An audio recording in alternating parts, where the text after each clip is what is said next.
Assalamualaikum warahmatullahi wabarakatuh. Halo, perkenalkan nama saya Siva Rahmana Nabila dengan NPM 101241176 kelas Channel Manajemen. Kali ini saya akan memaparkan jawaban dari tugas pengantar manajemen dengan dosen pengampu Ibu Dr. Lilis Garnita Soleha SPD MSI dan asisten dosen Bapak Egi Arya Baza Suwandi SM. Soal nomor 1, mengenai pemahaman konsep dasar manajemen. Berdasarkan pengalaman PKL, fungsi manajemen di PT Telkom Akses yaitu 1. Perencanaan. Contohnya ialah menyusun rencana pengembangan jaringan 5G di seluruh Indonesia. Ini melibatkan analisis pasar, identifikasi lokasi strategis, perhitungan biaya, dan penentuan target waktu peluncuran. Yang kedua, ada perorganisasian. Contohnya ialah membentuk tim proyek khusus untuk membangun infrastruktur jaringan di daerah terpencil. Ini terdiri dari berbagai ahli seperti teknisi, insinyur, dan manajer proyek. Yang ketiga, ada kepemimpinan. Contohnya ialah CEO Telkom Akses memberikan arahan strategis kepada seluruh karyawan tentang visi perusahaan untuk menjadi pemimpin dalam industri telekomunikasi di Indonesia. Yang keempat, ada pengendalian. Contohnya seperti melakukan evaluasi kinerja secara berkala untuk mengukur keberhasilan proyek pembangunan jaringan baru. Evaluasi ini meliputi analisis data penggunaan, kecepatan internet, dan kepuasan pelanggan. Yang kelima, ada koordinasi. Contohnya seperti menyelenggarakan rapat koordinasi antara tim pemasaran dan tim teknik untuk memastikan kampanye promosi baru didukung oleh infrastruktur jaringan yang memadai. Soal yang kedua, mengenai perencanaan dalam organisasi. Perencanaan dalam organisasi adalah proses menentukan tujuan organisasi dan menyusun langkah-langkah strategis untuk mencapai tujuan tersebut. Perencanaan dalam organisasi bisa dilakukan dengan salah satu cara seperti analisis SWOT. Adapun contoh analisis SWOT pada perusahaan merchandise K-pop atau kipas angin elektrik mini yang telah dibuat oleh saya dan rekan saya pada saat di kelas ada sebagai berikut. Soal yang ketiga, mengenai pengorganisasian dalam organisasi adalah proses merancang struktur dan sistem kerja dalam suatu organisasi agar tujuan organisasi dapat tercapai secara efektif dan efisien. Ini melibatkan pembagian tugas, penentuan hierarki, koordinasi aktivitas, dan pendelegasian wewenang. Struktur organisasi matriks pada PT Telkom Akses memungkinkan komunikasi dan koordinasi antar tim menjadi lebih efisien dan fleksibel. Dalam struktur ini, setiap anggota tim memiliki beberapa atasan yang memungkinkan informasi dan instruksi untuk mengalir dengan lebih cepat dan langsung. Struktur organisasi matriks memiliki dampak yang signifikan pada kinerja tim, baik positif maupun negatif. Berikut adalah cara bagaimana struktur ini dapat membantu atau menghambat kinerja tim. Membantu kinerja tim misalnya seperti anggota tim dapat dipinjamkan antar proyek, memungkinkan perusahaan untuk memanfaatkan keahlian spesifik di berbagai proyek, sekaligus menghambat kinerja tim seperti ketika anggota tim terlibat dalam beberapa proyek, bisa terjadi kebingungan tentang prioritas tugas yang mana yang harus didahulukan, seperti itu. Soal yang keempat, mengenai teori dan gaya kepemimpinan.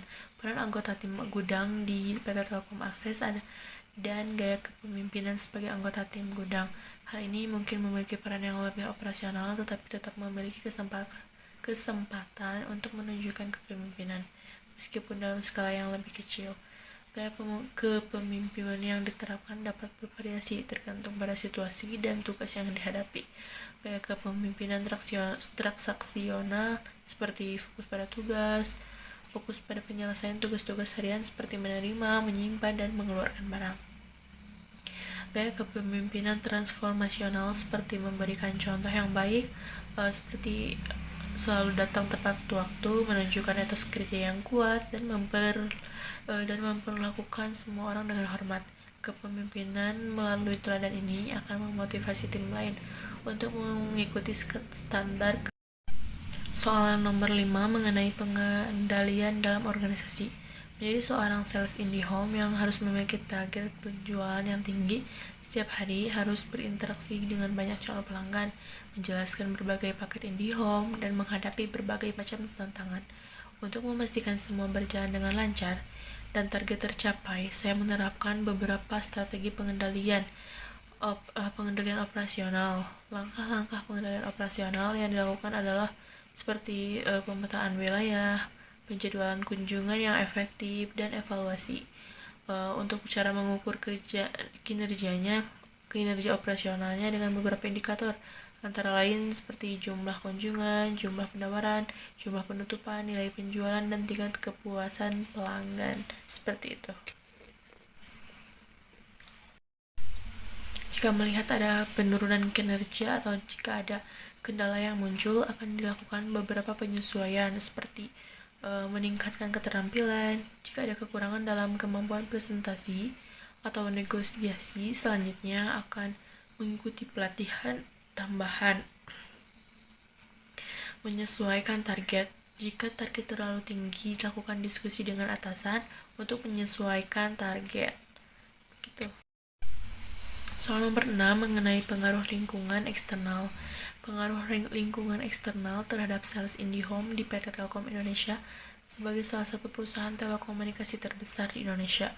PT Telkom Indonesia sangat rentan terhadap perubahan lingkungan eksternal. Berikut beberapa contoh bagaimana perubahan tersebut memengaruhi keputusan dan strategi, khususnya bagi seorang sales IndiHome, yaitu perkembangan teknologi, perubahan tren sosial, dan regulasi pemerintah.